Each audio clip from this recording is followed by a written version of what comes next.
கடலின் அலைகள் மெதுவாக கரையை முத்தமிட 3 நண்பர்கள் அரவ், விஜய், மாயா மணலில் ஏதோ பிரகாசமாய் கிடக்கிறது என்று பார்த்தார்கள். அது ஒரு பழைய வரைபடம், மறைந்த புதையலின் சின்னம். இதை கண்டுபிடிக்கணும் என்று உற்சாகமாக குரல் கொடுத்த மாயா மூவரும் ஒரு பழைய படகை கடலில் தள்ளி சாகச பயணத்துக்கு புறப்பட்டார்கள். ஆனால் திடீரென கடல் கோபித்தது. அலைகள் படகை புரட்டியது. மூவரும் நீந்தி உயிருடன் தப்பி தொலைவில் ஒரு தீவு பளிச்சென்று தெரியவந்தது.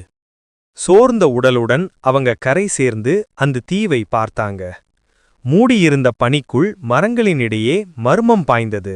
மலையை ஏறிக்கொண்டிருக்கும்போது ஒரு பெரிய பாம்பு வழிமறைத்தது. விஜய் அமைதியாக குரல் கொடுத்தான். அசையாதே, மெதுவா போறோம்.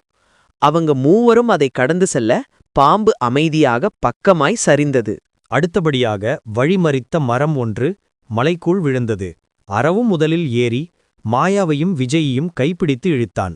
காற்று வீசியும் அவங்க உற்சாகம் குறையவில்லை. மலையின் நடுவே ஒரு பெரிய மரம் 2 பாறைகளுக்கிடையே பாலம் போல விழுந்தது.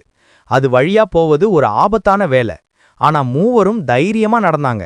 ஒவ்வொரு அடியிலும் மனசு துடிச்சது. மலையடிவாரத்தில் இருந்த குகை முன் 2 பாம்பு சிலைகள். அவங்க கண்களில் மெல்ல நீல ஒளி மின்னியது. மூவரும் ஒரே மூச்சில் உள்ளே நுழைந்தாங்க. குகையின் உள்ளே ஒளிமின்னும் பெட்டி.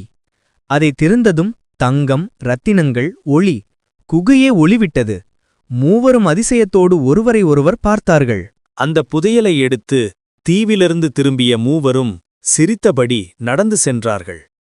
அந்த நாள் அவர்கள் கண்டுபிடித்தது தங்கமல்ல, தைரியம், நட்பு, நம்பிக்கை. நீங்களும் இப்படி தைரியமா நல்ல மனசோட இருங்க. அடுத்த குட்டி மேஜிக் உலகம் கதையில் மீண்டும் சந்திப்போம்.